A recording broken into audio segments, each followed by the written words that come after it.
We're going to start a new study series, and might be a unique one because it may be something you've never learned before. It's not exactly a subject area that's always talked about. And it's also unique in that because of where we are geographically and the COVID-19 restrictions, that I'm not able to do this in person. So this entire series will be on video, and that's a first for me. So we'll work together with that. But the subject I want to talk about in this study is covenants. And I want to take a quick overview today of what a covenant is and how they affect things in the Bible. In Scripture, one of the ways God deals with mankind, with human beings and the human race, is through covenants. Now, understanding covenants can make passages of the Bible be much clearer. It's very important to understand which promises are made to who is God talking to.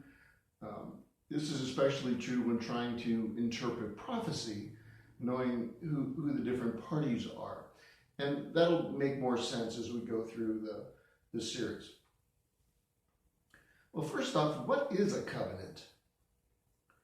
Well, a textbook example, a textbook definition, and I like this one. This is from J. Edwin Hartill's book, Principles of Biblical Hermeneutics, which is still in print. And if you're really interested in interpreting the Bible, I would recommend getting a copy of this book.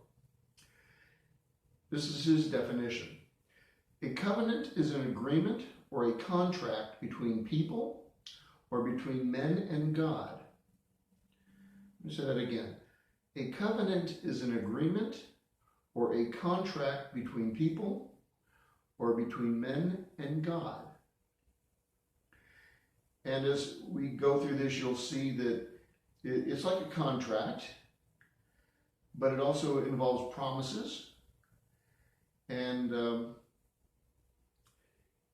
God does this for people, to fulfill his will in Scripture and in history. And this will become clearer again as we go through each of the different covenants.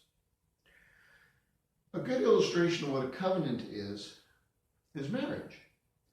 Now, in fact, it has been a popular thing for people to talk about that they're going to enter into a covenant marriage.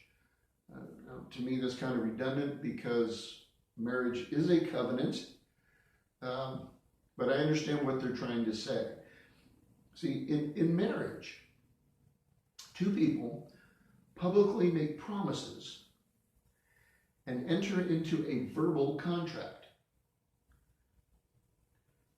And what is that verbal contract? They both say this: to have and to hold, in sickness and health, until death do us part. See, that's what a covenant is. It's a contract. It's an agreement between two people or two parties. You know, like if you bought a house, that is a contract between two parties. You're one and the loan company or the seller is the other. So it is this contract, this promise between two people or two parties.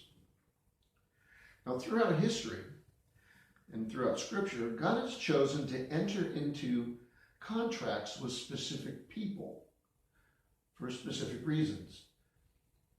Now, he does this ultimately for the benefit of the entire human race. Even if we don't realize it, he is doing it for the benefit of the entire human race. There are two kinds of covenants, and this is important. The two kinds of covenants are, one is conditional. Now this depends on people doing something to meet certain conditions. And we see that in Exodus. After God brings the children of Israel out from Egypt, brings them to Sinai, and he makes a conditional covenant with them, and that's found in Exodus chapter 19, verse 5. It says, now if you obey me fully and keep my covenant, then out of all nations you will be my treasured possession. And notice the formula there. It's kind of like legal language. If you obey me, then, kind of like math, right? If then, algebra. If you obey me, then I will do something. Now, there's also the second kind of covenant is an unconditional covenant. And that is something that depends completely on God to do everything. Humans, people, we don't have to do anything to get this. God does it for himself. He does everything. And you can find an example of that in Genesis chapter 9, verse 11. Here we have Noah after the flood, and God makes an unconditional promise to Noah. He says, I establish my covenant with you. Never again will all life be cut off by the waters of a flood. Never again will there be a flood to destroy the earth. So you can see this, again, there's this formula. I will do this, and it's going to happen. There's no conditions that, anybody else has to do anything. God is saying, I will do it because I said I'll do it. Now, some covenants have signs. That a sign with a covenant is like a signature on a contract. God says, I'm going to do this, and to prove that I'm going to do this, I'm going to show you something. Now, not every covenant has a sign, but half of them do. But these signs are significant. Now, let's look at a couple of them. There's the Noahic covenant, and that sign is the rainbow. There's the Mosaic covenant, and that sign was the Sabbath. The Abrahamic covenant, and that sign was circumcision. And the Davidic covenant, and that sign was the promise of a son. Now, as we go through this study, we'll look at each covenant in greater detail. And you can see how all this stuff works together.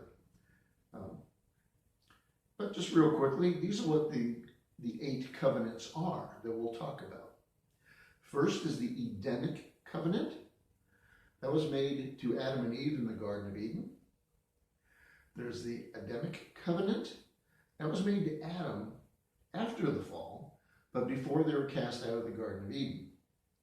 There's the Noahic covenant. That was made with Noah after the flood. There's the Abrahamic covenant. That was made with Abraham, that he would be a blessing to the whole world. The Mosaic covenant, which was made to the children of Israel at Mount Sinai.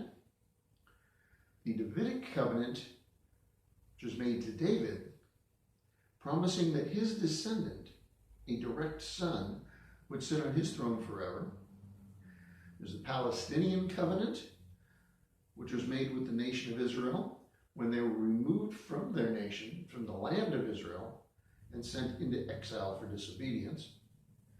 And the New Covenant, again made with the children of Israel, but it also affects us as Gentiles because we are also the recipients of this particular covenant. We're included. So there's 8 major covenants and 8 major promises. And I hope you stay with this series and as we go through this and learn about these together.